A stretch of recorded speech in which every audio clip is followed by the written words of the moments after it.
جو سایہ دار جگہیں ہیں، جو پبلک پلیسز ہیں، جو پبلک مقامات ہیں، جہاں لوگ بیٹھتے ہوں، انتظار کرتے ہوں، آرام کرتے ہوں یا راحت حاصل کرتے ہوں،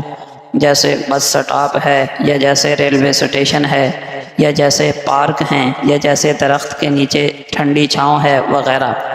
ایسی جگہوں پر گندگی پھیلانا اور ایسی جگہوں کو گندا یا بدبودار کرنا حرام ہے اور کبیرہ گناہ ہے۔ نبی اکرم صلی اللہ علیہ وسلم کا پاک ارشاد ہے،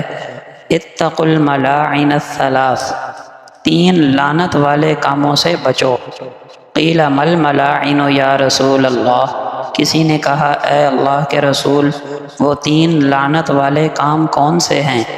آپ صلی اللہ علیہ وسلم نے فرمایا، ان یقعد احدکم فی ظل یستظل فیہ، ایسی سایہ دار جگہ پر قضائے حاجت کرنا جہاں لوگ آرام کرتے ہوں، یا لوگوں کے گزرگاہ اور رستے والی جگہ پر، یا لوگوں کے پانی اور گھاٹ والی جگہ پر، کیونکہ اس سے لوگوں کو تکلیف ہوگی۔